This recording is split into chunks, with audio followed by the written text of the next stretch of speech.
Hey folks, it's been a while again. Thanks to those of you who do still tune in, and welcome to another rambling, disjointed, lazily edited video.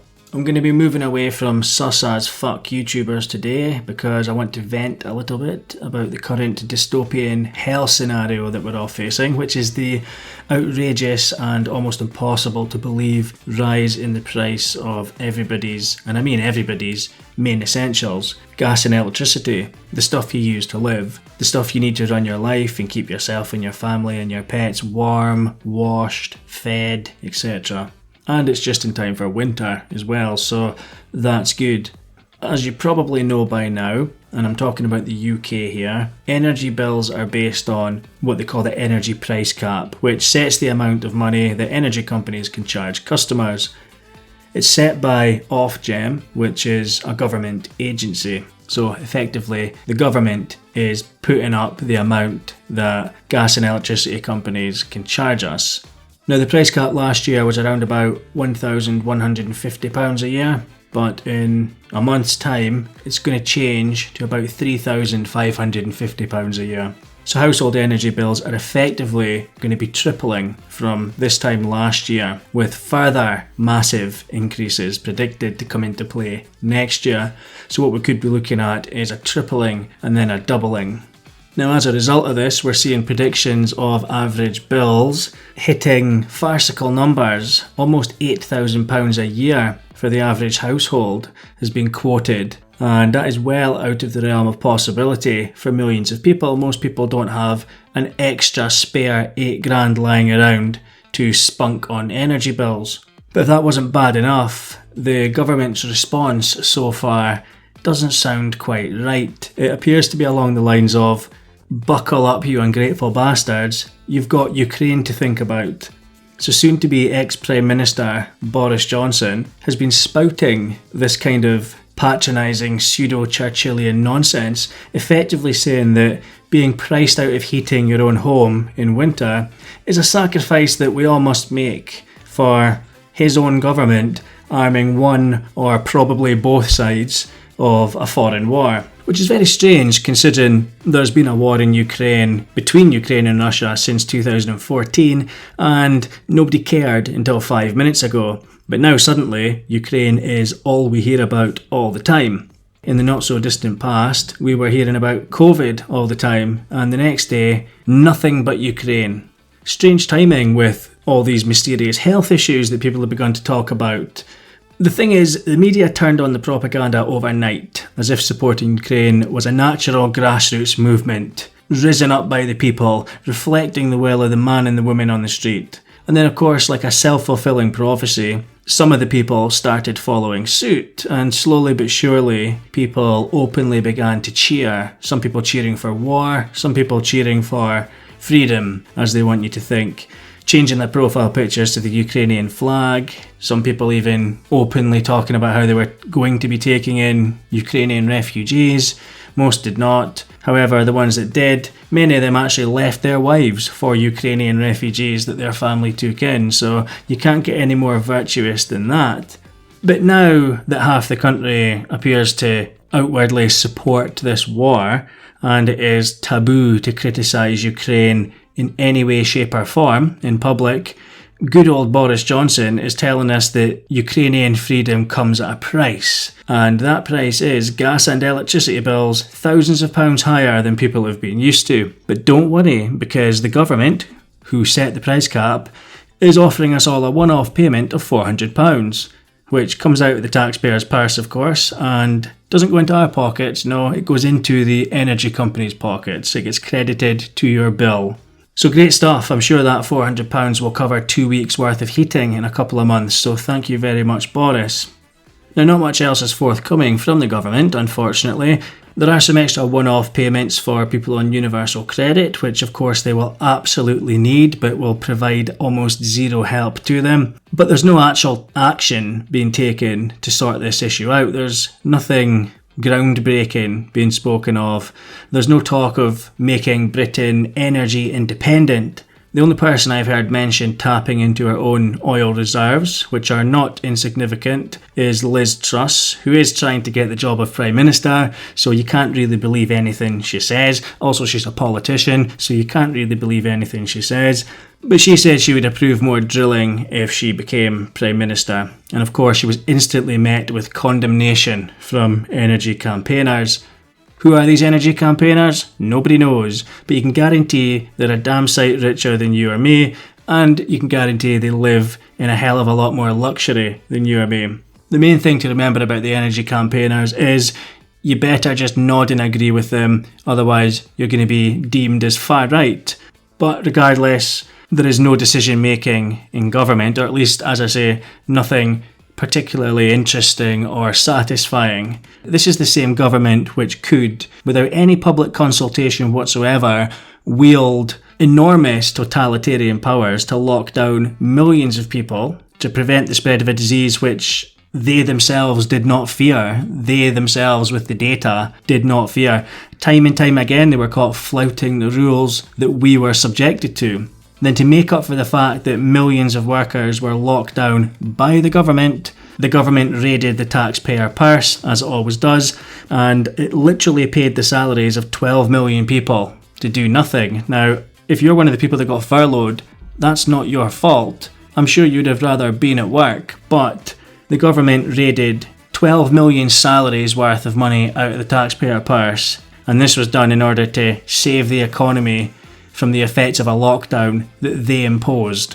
And it doesn't look like they managed to save the economy because everything's gone tits up, let's be honest. Gas and electricity is not the only thing that has gone up. Food has gone up. Other bills have gone up massively. Mortgage rates are set to increase. Savings rates are rock bottom. But hey ho, save the economy, raid the taxpayer purse, pay 12 million people to do nothing. Nobody asked them to do it. Nobody voted for it. But they managed to do it anyway, and let's be honest, that was a huge move. So if they can do all that, why can't they sort out the price cap? Well, apparently it seems to be because this time around, it's all Vladimir Putin's fault. Even though we only got 4% of our gas from Russia in the first place, but don't worry about that, just take your little £400 credit towards your household energy bills and shut your mouth and be thankful for freedom in Ukraine. Millions of people are losing sleep over this. It's causing major stress for a lot of people, and people are scared. People are in fact terrified because they don't know how they're going to pay their bills. People are worried they're going to be cut off from gas and electricity, and they're worried that the only way they're going to be able to afford to pay their gas and electricity is if they don't pay their mortgage, or they don't pay their rent, or they don't pay other essential bills. And the major increases in the bills haven't even really hit households yet. Once the big increases actually hit the bills and people are paying them for a couple of months, that is when reality will sink in. Millions of us, your friends, my friends, your family, my family, our neighbours, our colleagues, we're all about to have to reduce our standard of living dramatically. There's going to be no more PlayStation time for little Timmy. We're going to have to ration the television. There's no more electric blanket for Aunt Doris. Maybe just cut down to 1 cup of tea a day to stop having to boil the kettle. And it's funny how all this fits in perfectly with what the Green lobby want, with what those environmental campaigners have been wanting for a long time. But what it's going to result in is people cutting their food budgets in half or into a quarter because they need to keep the heating on. It'll be like living in the 1940s. So quaint. Meanwhile, we're going to see millions of people going cold, millions of people going hungry, and it's a stark fact that the people that suffer the most are going to be babies and children who will be cold and malnourished because families, and we're talking from the working class to the middle class, are going to need to choose between eating properly or having the heating on during winter. People who have never missed a payment in their life are going to be not paying their bills because of this. There's charity workers that are calling the situation Dickensian, which sounds about right. I can't help but suspect that that's the whole point of it. The whole point is to reduce the standard of living for the average man and woman on the street and take us back into the past to a standard of living that would have been more in line with a Dickens novel than modern day Britain. There is no better way to impoverish people than to force them to rinse through their life savings in a short period of time by massively ramping up the cost of their bare essentials. You're going to force people into spending all their pension payouts. You're going to force them to spend all their savings. And millions of homes are going to end up getting repossessed as well. People are going to lose their homes because they're not going to be able to afford to pay their bills. Things are going to snowball for them. They'll miss one payment, two payments. Then it snowballs. Stress kicks in. The rest is history. You've lost your house. There's going to be increases in the cost of mortgages coming anyway, going up double, triple what they are now, and very few people are going to be able to hang on. So it does seem like what they're doing is trying to price people out of gas and electricity and then price them out of home ownership, tatter their credit ratings, ramp up the price of food while you're at it, and blame it all on an extremely suspicious foreign conflict while totally ignoring the bizarre lockdown that just took place. And it does seem that all the leaders are currently singing from the same hymn sheet with all this green energy, get rid of your car, build back better, blah, blah, blah, blah, blah. It's not a stretch to think that they've all decided the working and the middle classes have just been living like the royalty of yesteryear for too long now. They've been having too high a standard of living, and it's time to enact a plan which forces the people into effectively living like peasants. It'll be interesting to see how it all pans out. I don't think it'll go the way they want it to go. I've got a feeling that some kind of revolution may be in the air.